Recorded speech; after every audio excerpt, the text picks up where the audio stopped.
On today's show, Darrell and I are going to take a deeper dive on boring practice.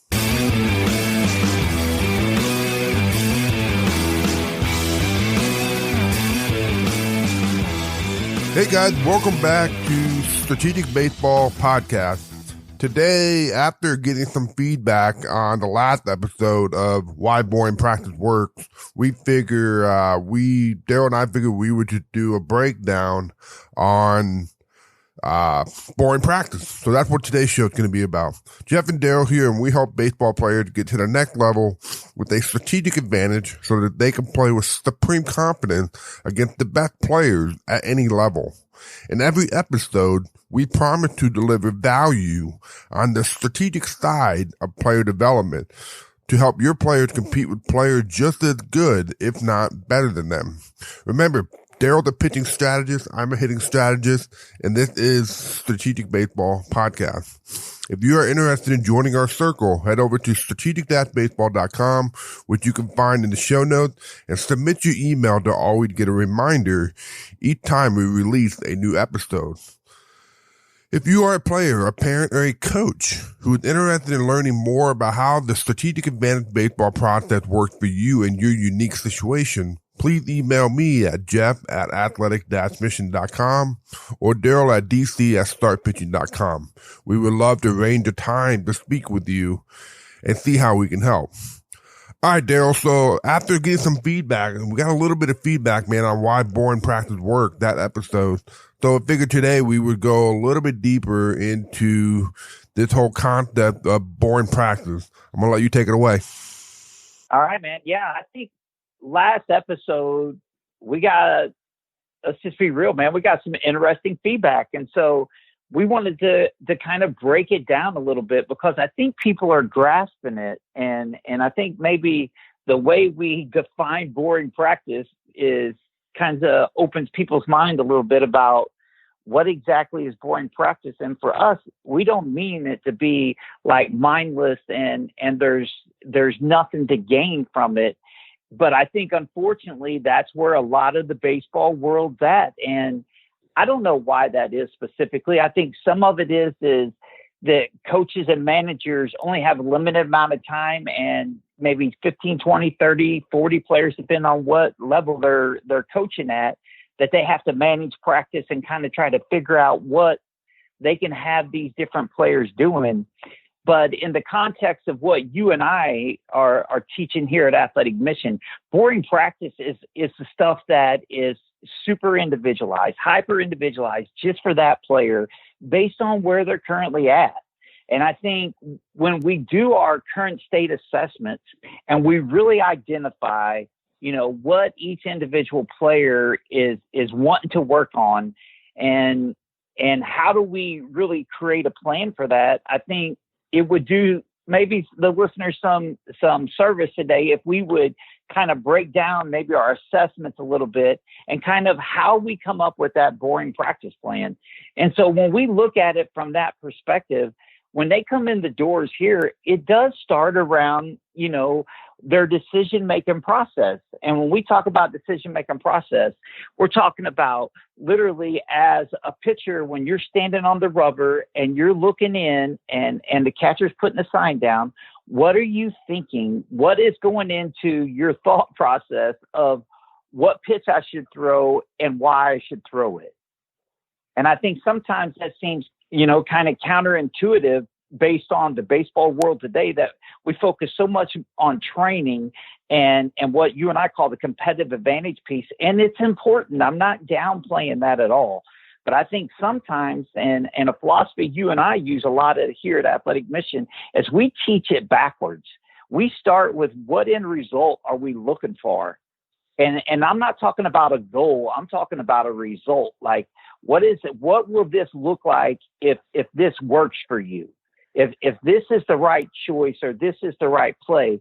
So with what we're doing, especially on the pitching side, when I'm talking to pitchers, what is executing the right pitch look like?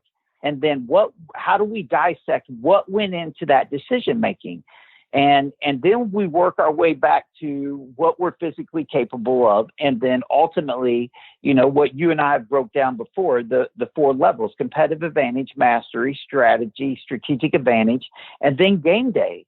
And within those 4 levels that we want to train, and we want to grow as a baseball player, and we want to master a baseball skill set that we can literally create a strategy against an opponent with.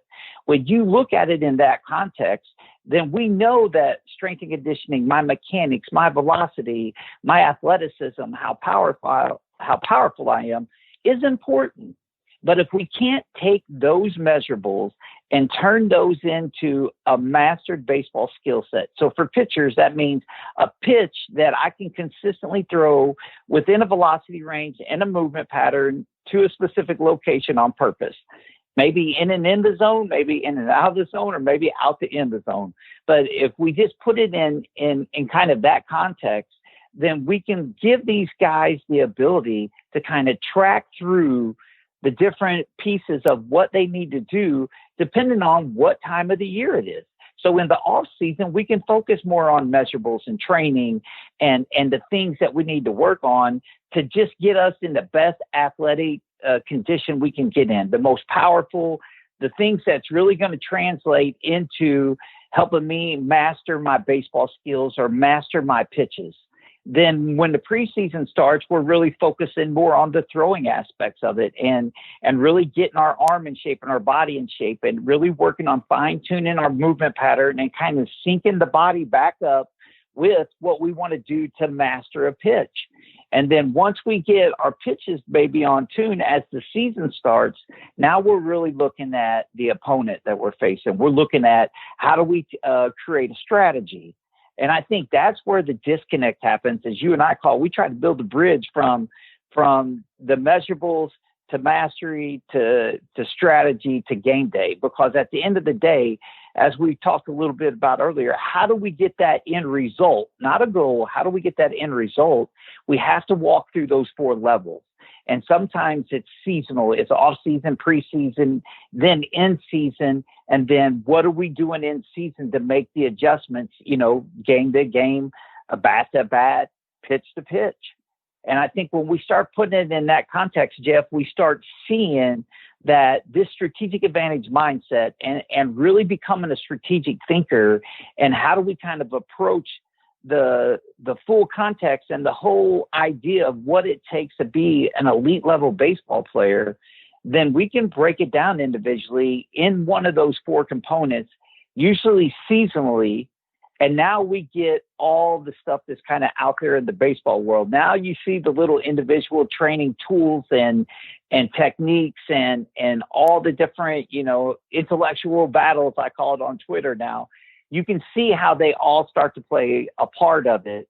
But I think for players and coaches and parents, if we can help them compartmentalize that a little bit, and we can help them see that, the measurables are in this competitive advantage level, and it's more off-season developmental stuff. Then as the season starts, we got to get really the preseason mastery piece right. Then when we go in season, it's really strategy and how do we create a strategy, and then how do we go show up on game day. And how do we become a big game player? How do we become a big game hitter? And how do we develop that to where it just becomes the new you? And I think that's where you and I start talking about, now let's dissect those components based on the season. And that's where we build in what we call the boring practice piece.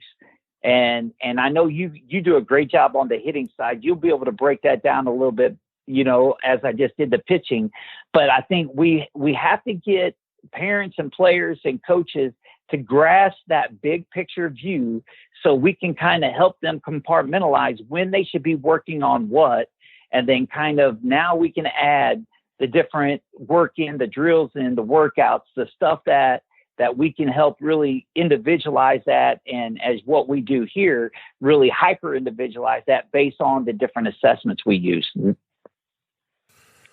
Right. And, Darrell, when we talk about development as a baseball player, certain guys need certain things.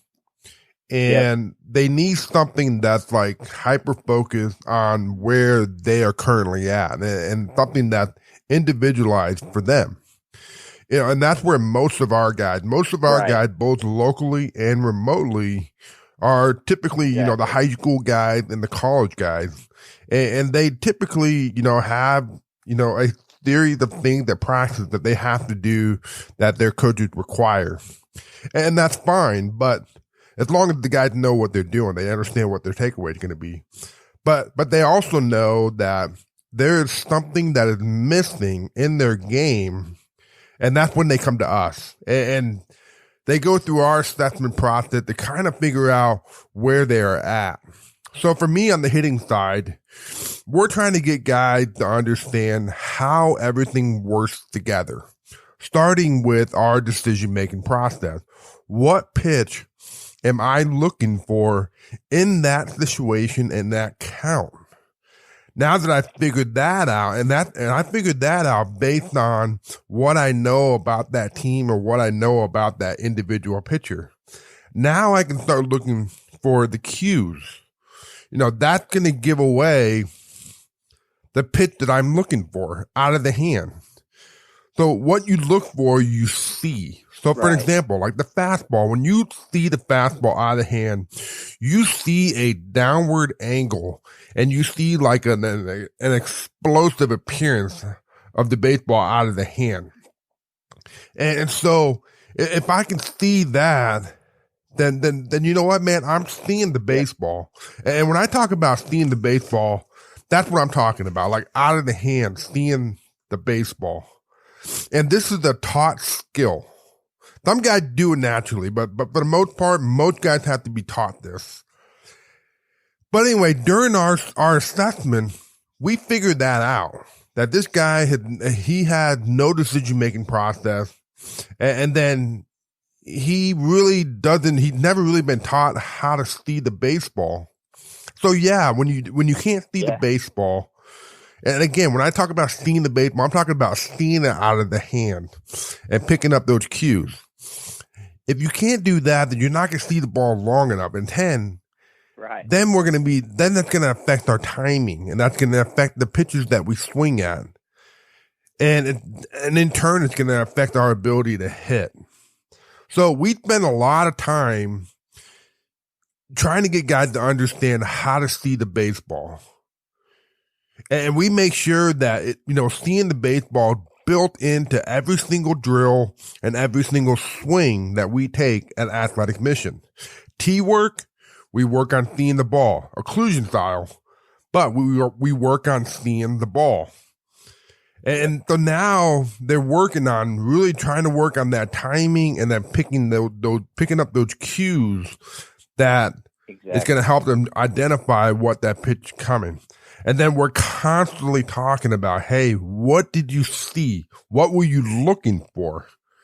And when they picked it up, you're going to start to see their timing get better. And then eventually they're going to start swinging at better pitches. And this is the whole stick process that I talk about all the time. So, but Darrell, but like you said, when guys understand how this gives them a strategic advantage, then they buy in, because it's not something that I just said they had to do. They buy in because it's based on where they're at and what they need. So, some guys will come in and dude, we're spending 30, 45 minutes just working on their timing and their process to picking up the baseball. We won't even swing the bat. We're just working on the timing of seeing the ball and then picking up the ball. So yeah, it could be very boring. But again, the buy-in, if they understand how this can get them an extra 5, 6, 7, 8, 9, 10 hits a year, and then it can also help me lay off, 5, 10, 15% of the pitches I used to chase, then it's not so boring after all. Absolutely. And I think the cool thing about that too, Geoff, is that we know that boring don't mean it's simple, and it don't mean it's easy. And it just means that it's hyper focused, that it's really, it's really super focused on what they're trying to get done right then, and then understanding the takeaway. When we talk about that strategic advantage mindset, when we talk about how do we get clarity and understanding, and how do we practice that clarity and understanding till mastery, and when you put that in a tangible drill, or you put that in the command hitting, or in our PVML bullpens, when we're really focused on just really dialing in our velocity and movement to a location, that's it. And then when we dial that piece in, then they can honestly see now how that if I master this skill, if I master this pitch, how I can take it and create a strategy against an opponent. And that's the piece that we talk about here all the time. And I think it's missed in the internet world with so much data and information out there, that we miss the context of what it really means to take a skill, a baseball skill, and show up on game day with it. Because it's not the skill itself that honestly makes you a great baseball player. It's your ability to use it against an opponent, to be able to make confident adjustments and really react the right way in real time, and see that piece of it that is the foundation of confidence, is the foundation of competitiveness.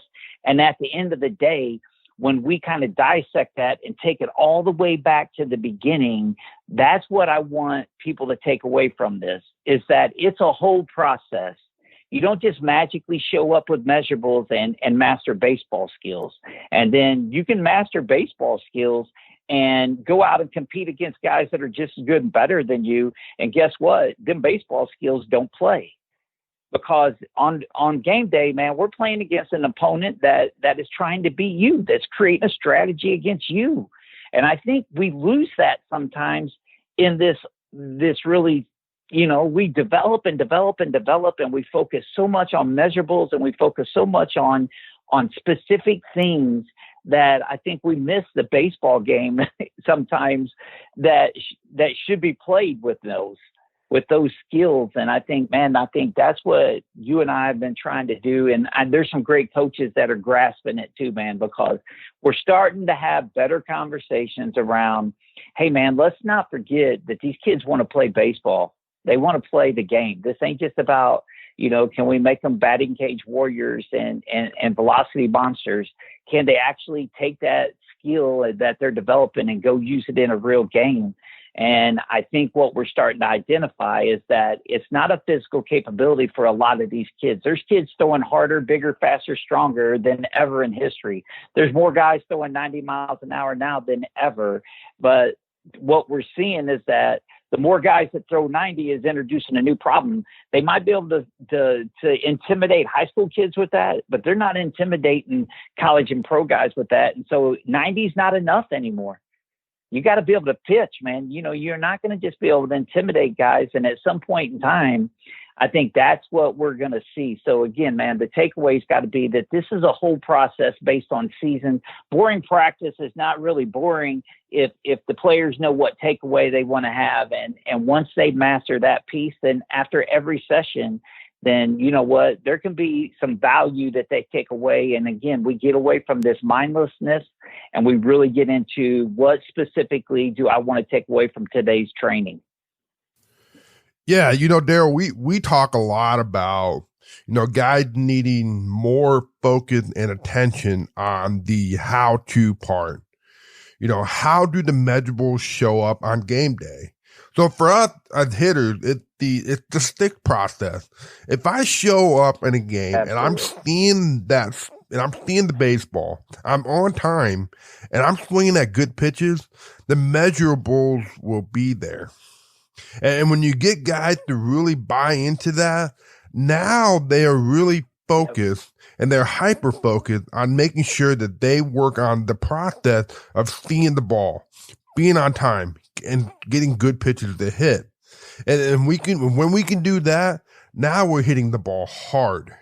We all know that we want to hit the ball hard. If you hit the ball hard, it increases your chances of getting hits. But how we do that is important. It's not taking daddy hacks. It's not, taking wild and crazy swings to get measurables, because that doesn't play.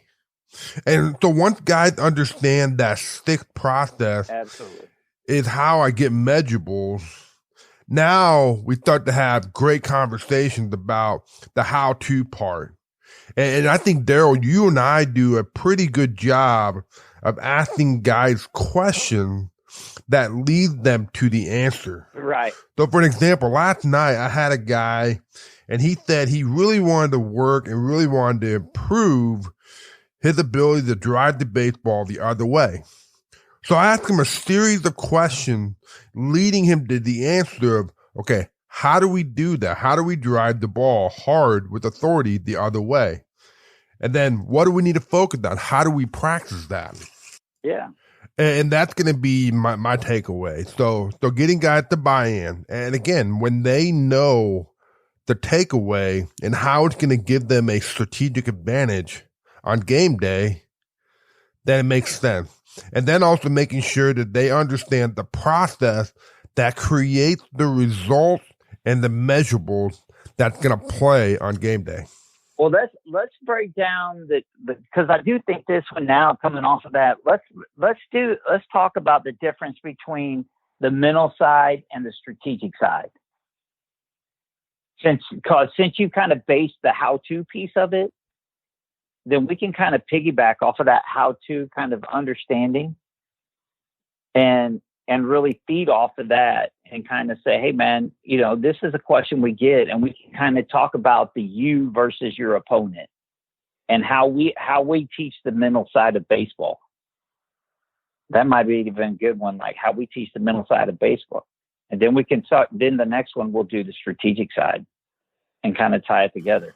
All right, Darrell, that was good, man. We have that conversation, a deeper dive into boring practice. Hopefully that all makes sense. Remember, if you guys are finding any value in these episodes, please leave us an objective review and then head over to strategic-baseball.com and join our inner circle. We look forward to catching you guys in the next episode, which we're going to talk about how we at Athletic Mission, how we teach the mental side of baseball.